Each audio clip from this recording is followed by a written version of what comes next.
This video was filmed on April 28th. For our most recent episodes on COVID-19, check out the playlist in the description. The COVID-19 pandemic has been dominated by numbers, especially the numbers of new cases and mortalities every day. But what's just as important as those numbers is how they're changing. Predictions on how they'll change over time depend on epidemiological modeling, which aims to mathematically describe how diseases spread. And this is what leaders are using to figure out how drastic the effects of the pandemic could be and what measures we need to take. Unfortunately, these models aren't simple and they don't always give clear-cut answers, which has led to some confusion about how to interpret them. On top of that, even when a model does give a clear estimate, it often ends up being wrong weeks or months later because our response to the model can change the course we're on. So if you see a model that overestimated something, it doesn't necessarily mean we overreacted. It often means we did exactly the right thing. One study that got a lot of attention recently came out of Imperial College London in March, and it predicted that without drastic measures, there could be up to 500,000 fatalities in the UK. It had a huge impact and even shaped the UK's response to the pandemic. But a few days later, the lead author told the British Parliament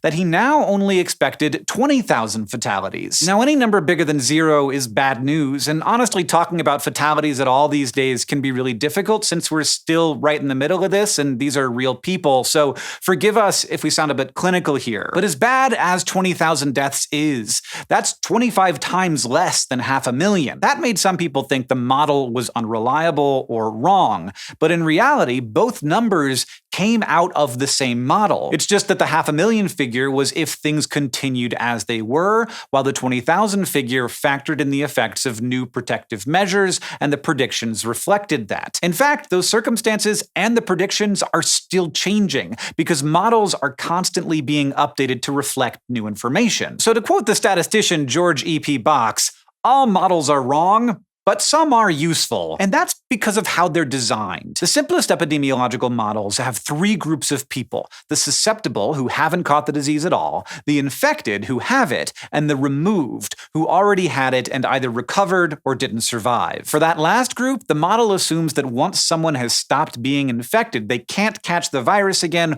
or give it to anyone else, although technically we don't know for sure that that's true for COVID-19. Together, these form what's called an SIR model. SIR models start with some number of people in each group based on real-world data and use computer models to step ahead in time. At each step, the computer simulates some number of susceptibles catching the disease from the infected. Meanwhile, some of the infected become removed if they've had the disease for long enough, either by recovering or by dying. As the number of people in each group changes, that tells you how many people catch the disease over time. These models can be really helpful for making predictions, but they also come with challenges. For instance, epidemiologists have to determine on average how many susceptible people can catch the disease from one infected person. This number you might have heard of, it's called R0. When the Imperial College did that first study that predicted 500,000 fatalities, researchers estimated that R0 was 2.4 based on data from cases in Wuhan, China. That's lower than the latest estimates though, and it's just one reason modeling is so hard. Models depend on inputs like this,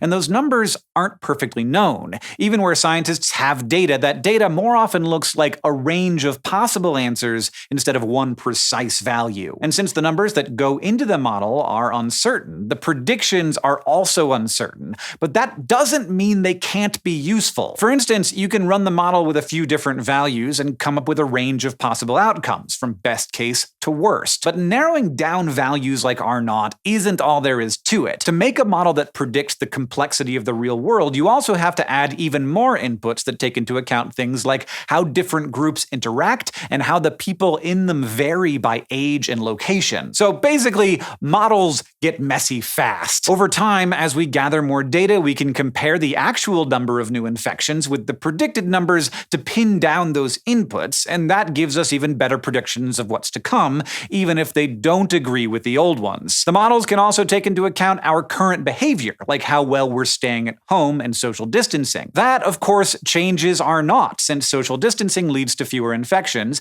and that can change the outcome of the model. For instance, the Imperial College model predicted 2 million fatalities in the US if no drastic action was taken. But at that point, lockdowns hadn't begun and social distancing hadn't been factored into that number. So now, at the time of filming, a new model from the University of Washington is expecting a figure of around 74,000, which again is a big and bad number, but at least it is a smaller one. That difference isn't because the Imperial model was totally wrong, it's largely because the reaction to the early predictions led us to change our behaviors, and the latest predictions reflect that. In a way, this is great. We can actually see ourselves changing our future for the better. As we change the ways we act and go about our lives, scientists change their models to better reflect the new, safer path that we are on. So if a model's predictions end up being wrong, that could mean it has done exactly the job it was supposed to. Thanks for watching this episode of SciShow News, and thank you especially to our patrons who make it possible for us to cover topics like this each week, especially in a world that is changing so quickly.